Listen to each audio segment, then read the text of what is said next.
বাড়ির ঠাকুর ঘরে কখনোই এই তিনটি জিনিস রাখবেন না, আপনাকে কাঙাল বানিয়ে দেবে। আপনি কি কখনো ভেবে দেখেছেন আপনার বাড়ির ঠাকুর ঘরে রাখা লোটার জল শুধু জল নয়, বরং মা লক্ষ্মীকে আহ্বান করার এক রহস্যময় মাধ্যম হতে পারে? আপনি কি জানেন মন্দিরে তামা বা পিতলের লোটা রাখা একটি সামান্য ভুল আপনার জীবনে দুর্ভাগ্য নিয়ে আসতে পারে? এবং আপনি কি জানেন দীপকে শুধু তুলোর বাতি নয়, বরং অন্য কিছু ব্যবহার করলে পিত্তদোষ ও কালসর্প দোষের মতো সমস্ত বিপদ দূর হতে পারে? আজকের ভিডিও আপনার জীবনের দিশা বদলে দিতে পারে, কারণ আজ আমরা আলোচনা করব সেই গুপ্ত ও অদৃশ্য শক্তিগুলির কথা, যেগুলো মন্দিরে একটি লোটা, একটি দীপক ও এক ফোঁটা জলের সঙ্গে যুক্ত।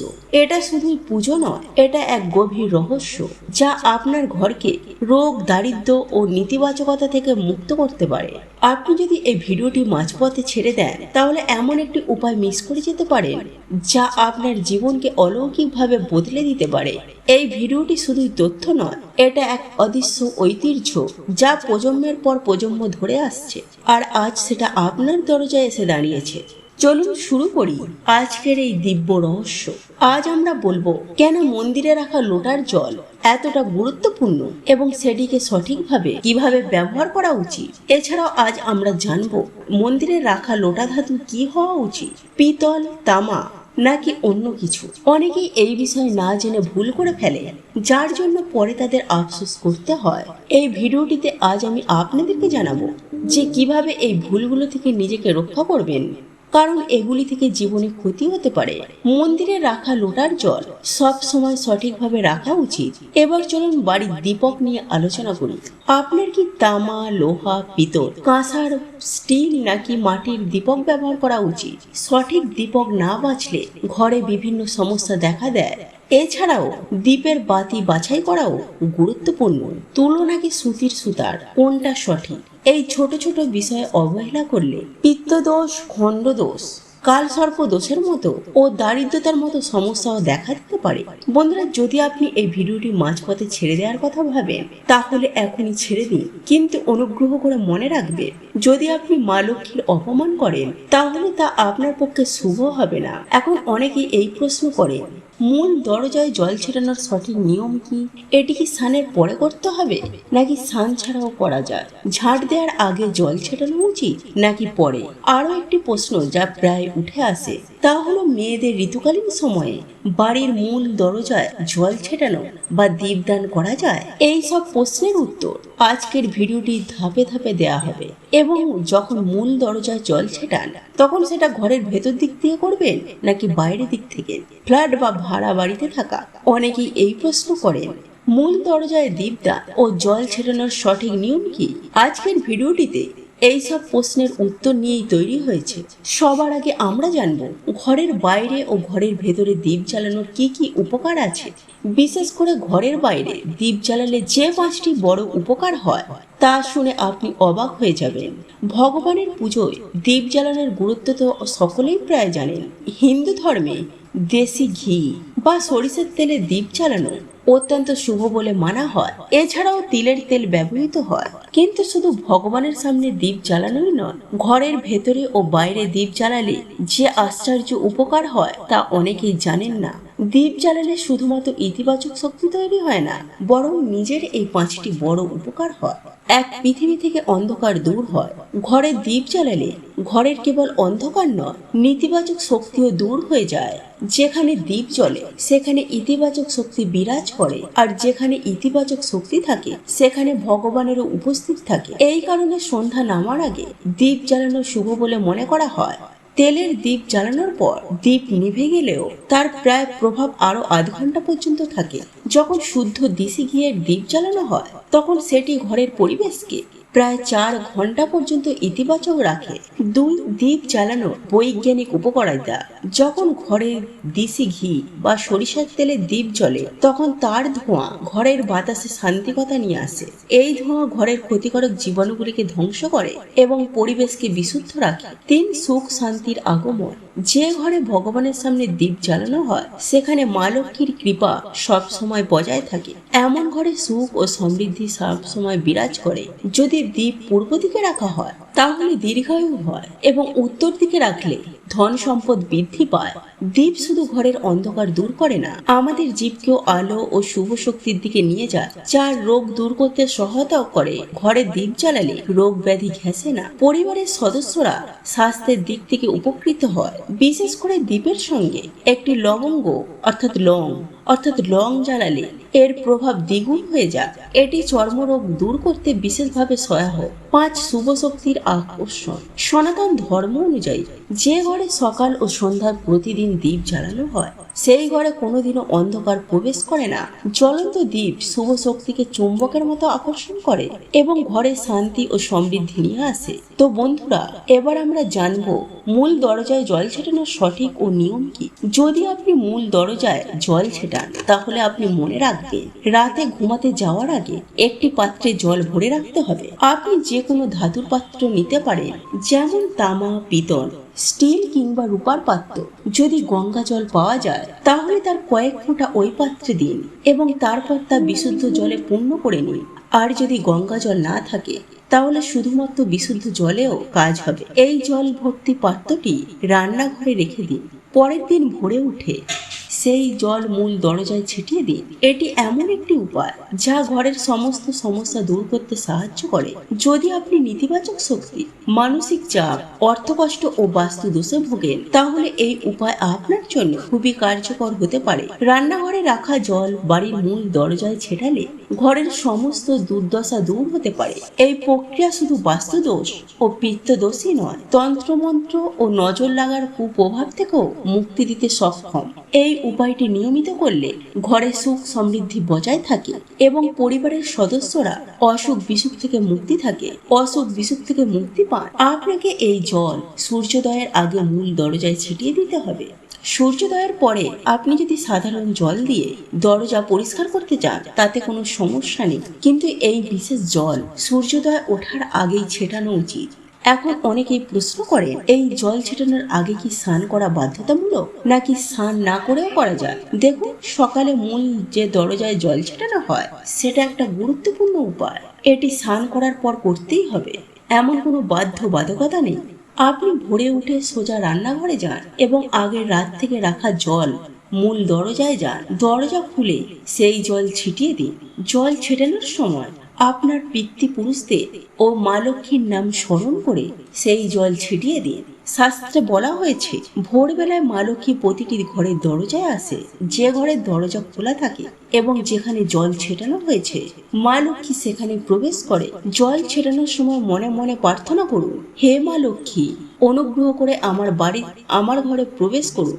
আমি আপনার আগমনের জন্য প্রস্তুত। এরপর পিতৃদের স্মরণ করুন, কারণ ঘরের দোরগোড়া তাদের আশ্রয় স্থান হিসাবে বিবেচিত হয়। যখন আপনি দোরগোড়ায় জল ছেটান, তখন পিতৃগণ প্রসন্ন হন এবং তাদের আশীর্বাদ লাভ হয়। স্নান করাটা আবশ্যক নয়, আপনি স্নান না করেও এই কাজটি করতে পারেন। এবার আসি আপনার পরবর্তী প্রশ্নে, এই জল ছেটানোটা ঝাড়ু দেওয়ার আগে করতে হবে না পরে? উত্তরে বলি, সকালে ঘুম থেকে উঠে সর্বপ্রথম জল ছেটানো উচিত। এরপর আপনি ঘরে ঝাড়ু দিতে পারেন। সকালে ঘুম থেকে উঠে সবথেকে প্রথম কাজ হওয়া উচিত বিছানায় বসে আপনার 2 হাতের তালু দেখা এবং মা লক্ষ্মীর ধ্যান করা। চাইলে আপনি নিজের মন্ত্রটি জপও করতে পারেন। করাগ্যে বসতে লক্ষ্মী, কর্মধ্যে সরস্বতী, কর্মঋতু ব্রহ্মা, প্রভাত করদর্শনা। এইবার 2 হাত জোড়ো করে দেবদেবীদের প্রণাম করুন। তারপর হাতে মাটি স্পর্শ করে পৃথিবীকে প্রণাম জানান এবং আস্তে করে বাঁ পা মাটিতে নামান। এরপর রান্নাঘরে গিয়ে রাতে রাখা জল নিয়ে মূল দরজায় যান এবং সেখানে জল ছেটান। জল ছেটানোর সময় অবশ্যই মা লক্ষ্মীকে স্মরণ করুন। এরপর আপনি ঘরের ভেতরে এসে দৈনন্দিন কাজ যেমন ঝাড়ু দেয়া, স্নান করা, ঘর মোছা ইত্যাদি করতে পারে। এখন অনেকেরই মনে প্রশ্ন আসছে, জল ছেটানোর পর দরজা পরিষ্কার করা যাবে? উত্তরে বলি, হ্যাঁ বন্ধুরা, অবশ্যই। প্রথমেই রান্নাঘরে বিশেষ জল ছিটিয়ে দিন। তারপর চাইলে সাধারণ জল বা ঝাড়ু দিয়ে দরজা পরিষ্কার করতে পারেন। অনেকেই বলেন, আমি তো ভাড়া বাড়িতে থাকি বা ফ্ল্যাটে থাকি, তখন কোথায় জল ছেটাবো বা দীপ দান করব? উত্তরে বলি, আপনার বাসস্থানের যে দরজা যেখানে নাম লেখা আছে বা যেখানে নাম প্লেট আছে, সেটা কি আপনার প্রধান দরজা হিসাবে আপনি ধরুন। সেই দরজাতে আপনি জল ছেটান এবং দীপ দান করুন। যদি মাত্র একটি রুমে থাকে তাহলে রুমের দরজাকে প্রধান দরজা ধরে এই উপায়টি করুন। এখন অনেকেই প্রশ্ন করেন, পিরিয়ড চলাকালে কি বাড়ির মূল দরজায় জল ছেটানো যায় আর দীপদান করা যায়? এর উত্তর খুব স্পষ্ট। জল ছেটানোর জন্য কোনো পিরিয়ডে নিষেধ নেই। আপনি এই জল সহজেই ছেটাতে পারেন, তবে দীপদান বা প্রদীপ জ্বালানো কার্মিক পূজার অংশ, আর সেটা করতে গেলে শুদ্ধতা বজায় রাখা দরকার। সেই কারণে পিরিয়ড শেষ হওয়ার পর আপনার দীপদান করা উচিত। এখন অনেকেই বলেন, মন্দিরে জল রাখা কি বাধ্যতামূলক? রাতভর রাখা সেই জল নিয়ে কি করা উচিত? শাস্ত্র অনুযায়ী মন্দিরে 1 লোটা জল রাখা অত্যন্ত গুরুত্বপূর্ণ, কারণ জল হলো এক প্রকারের শক্তি ধারণকারী উপাদান। যখন আপনি পূজা করেন, মন্ত্র জপ করেন বা ভগবানের কাছে প্রার্থনা করেন, তখন সেই সমস্ত পবিত্র শক্তি সেই জলে সংরক্ষিত হয়। এই কারণে মন্দিরে জল রাখা উচিত। প্রতিদিন সকালবেলায় পূজা করার সময় 1 লোটা জল মন্দিরে রাখুন এবং প্রদীপ জ্বালান। এটি আগুন ও জলের মধ্যে একটি পবিত্র ভারসাম্য বজায় রাখে। পূজা শেষ হলে সেই জলের ব্যবহার কি করবেন? আপনি সেই জল কোনো গাছের গোড়ায় দিতে পারেন বা পুরো ঘরে ছিটিয়ে দিতে পারেন। এতে আপনার ঘর হবে শুদ্ধ এবং পজিটিভ এনার্জিতে ভরপুর। এই জলের মাধ্যমে রোগ ব্যাধি দূরে থাকে, নেগেটিভ শক্তি ঘরে ঢুকতে পারে না। সকালে পূজার সময় যদি জল রাখা হয়, পরের দিন সকালে পুজো শুরু করার আগে সেই জলটিকে কাজে লাগান। এইভাবে প্রতিদিনের জলে শুভ শক্তির সঞ্চয় হবে। যদি আপনি প্রতিদিন নিয়মিতভাবে এই পবিত্র জলের ছিটা দেন, তাহলে ধীরে ধীরে আপনার বাড়ির সমস্যাগুলো দূর হতে শুরু করবে। অনেকেই বলেন, ওষুধ খেয়েও রোগ ভালো হচ্ছে না। এমন অবস্থা যদি রোগীকে ওষুধের পাশাপাশি এই পবিত্র জলও পান করানো হয়, তাহলে ওষুধ দ্রুত কাজ করতে শুরু করবে। একই সঙ্গে পরিবারে যদি ঝগড়া, অশান্তি, কলহ ও মানসিক অশান্তি থাকে, তাহলে প্রত্যেক সদস্যকে প্রতিদিন এই জল সামান্য পরিমাণে পান করানো উচিত। এর ফলে ধীরে ধীরে পজিটিভ চিন্তা ভাবনার উদ্ভব হয় এবং বাড়িতে শান্তি, ভালোবাসার সমন্বয় তৈরি হয়। আর যদি আপনার ব্যবসা বা দোকান থাকে, এই পবিত্র জলের ছিটা দিন। এটি ব্যবসায় সফলতা আনে এবং কোনো ধরনের অশুভ শক্তি বা বাধা থেকে রক্ষা করে, কারণ এই জল অত্যন্ত পজিটিভ শক্তি ধারণ করে। এখন আবার ফিরে আসি মন্দিরে জল রাখার বিষয়ে। জলকে হিন্দু ধর্মে অমৃত বলে মনে করা হয়। এটি দেব দেবীদের জন্য অত্যন্ত গুরুত্বপূর্ণ একটি উপাদান। আপনি যেমন প্রতিদিন খাবার খান, তেমনই মন্দিরে 1 লোটা জল রাখা উচিত। জল রাখা মানে শুধু একটা প্রথা নয়, এটি আপনার পূজার একটি পূর্ণাঙ্গ অংশ। যখন আপনি পূজা করেন, তখন তামা বা পিতলের পাত্রে 1 লোটা জল রাখুন। এই জল সমুদ্রের মতো সমস্ত দুঃখ কষ্ট শোষণ করতে সক্ষম। যদি কোনো ব্যক্তি রোজ ভগবানকে ভোগ দিতে না পারে, তাহলে তিনি যদি প্রতিদিন 1 লোটা জল মন্দিরে রাখেন, তাহলে সেটিকে প্রসাদ হিসাবে ভগবান গ্রহণ করেন। পরের দিন সকালে সেই জলকে আপনি নিজেও প্রসাদ ভেবে পান করুন।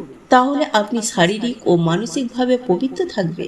কিন্তু একটা বিষয় সবসময় মনে রাখবেন, মন্দিরে রাখা জল কখনোই তুলসী গাছে অর্পণ করা উচিত নয়, কারণ সেই জল সকল দেবদেবীদের দ্বারা গৃহীত হয়। তা তুলসীকে দেয়া নিষেধ। তবে যদি আপনার বাড়িতে লাড্ডু গোপাল, রাধা কৃষ্ণ বা শ্রীকৃষ্ণের মূর্তি থাকে এবং আপনি তাদের উদ্দেশ্যে 1 লোটা জল অর্পণ করেন, তাহলেই সেই জল আপনি পরের দিন তুলসী গাছে দিতে পারেন। মন্দিরে রাখা আরো কিছু জলের গুরুত্বপূর্ণ ব্যবহার। সকালে উঠে সেই জল দিয়ে চোখ ধুতে পারেন। এর ফলে দৃষ্টিশক্তি বাড়ে এবং চোখের রোগ দূর হয়। শাস্ত্র মতে যারা মন্দিরে 1 লোটাও জল রাখেন না, তাদের ঘরে দারিদ্র ও অশান্তি প্রবেশ করে, এমনকি অকাল মৃত্যু বা সংকট দেখা দেয়। আপনি চাইলে সেই জলে ফুল, তুলসী পাতা বা কর্পূরের টুকরো দিয়ে রাখতে পারেন। এটা অত্যন্ত শুভ এবং পবিত্র বলে মনে করা হয়। তো এই ছিল আমাদের আজকের ভিডিওটি কেমন লাগলো তা কমেন্ট করে অবশ্যই নিজের মতামত জানাবেন। ভালো লেগে থাকলে অবশ্যই একটি লাইক করবেন। কমেন্টে ভক্তি, ভালোবাসা ও শ্রদ্ধার সহিত জয় মা লক্ষ্মী দেবীর জয় বা জয় শ্রীকৃষ্ণ রাধে রাধে একটি বারের জন্য হলেও লিখে যাবার জন্য অনুরোধ জানাচ্ছি। আর আপনি যদি আমাদের চ্যানেলে নতুন দর্শক হয়ে থাকেন, তো বিশেষভাবে অনুরোধ করব চ্যানেলটি অবশ্যই সাবস্ক্রাইব করে পাশে থাকা নোটিফিকেশন বেল আইকনটি অন করে রাখবেন। তাহলে সকলে সুস্থ থাকুন, ভালো থাকুন, পরম করুণাময় ঈশ্বরের অশেষ কৃপায়। তো আবারও কথা হবে আপনাদের সাথে নতুন কোনো ভিডিওর বিষয় নিয়ে।